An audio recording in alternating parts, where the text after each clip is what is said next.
Hey there, it's Ask Dr. Paulette, and today I'm going to give you 3 tips on how to get over that initial fog where you are madly in love with feelings and hormones and you can't really see the signs as to who would be the best for you in a deeper way long term.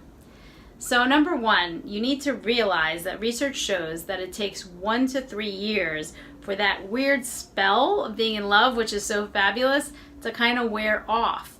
And that includes a whole melange of hormones and things that make your amygdala shut down so it can't actually see any red flags or big warning signs about those people.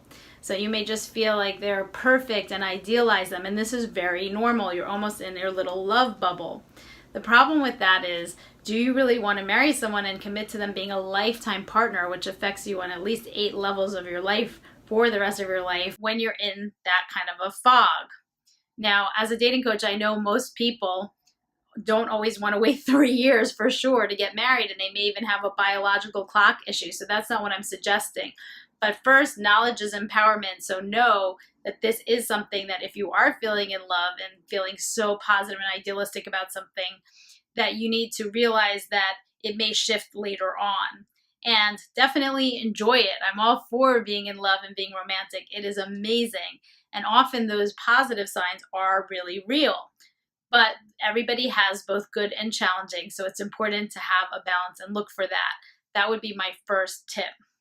Number 2, one way to get beyond only going in the heart and emotions and hormones is to use your head.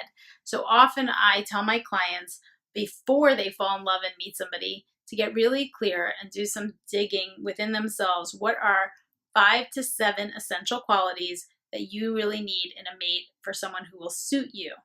And of course, you want the bells and whistles and the butterflies and to feel in love with them. But I'm talking about beyond that.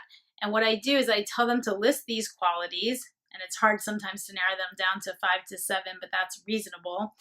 And also to concretize the qualities. So for example, if I say, I want a husband who's kind, what will that look like? Maybe he cares as much about his own feelings as he does for others. And in the beginning of dating, he'll be very kind to me automatically because he's trying to win me over. But I can notice, how does he treat friends? How does he treat strangers as I'm getting to know him? Once I'm really clear what it is I'm looking for. And number 3 is, if you're not against it and you have the time, you might want to consider living together or spending extended amounts of time together. This may involve a vacation, it may be staying over more with the person, which normally people do anyway, or maybe living with the person, because sometimes that kind of breaks the spell, which nobody really wants to do. But not only do you see how they romance you and they're always at their best and they bring out your best, but you start to see how they annoy you and what pet peeves they bring to the table and how they deal with things when there is a fight or there is anger or there is conflict or they are triggered. And of course, if you're going to spend your life with someone, it's nice to just deny that and put that off, but it will come back to you later. And it's important to learn how to work through things together and to know that you're committing 100% with whatever comes up, but have some knowledge about what that is. So I hope that makes sense to you. And before I sign off, I will just say that when you do start seeing red flags, there may be things that you can work through or the person's willing to work on, because everyone has challenges, including you, but there may be certain deal breakers or things that you will not tolerate or that will really be a problem for you, and they can be in so many areas. So I may do a different video for that, but you can begin to think about what those deal breakers would be. So I hope that's helpful. Bye.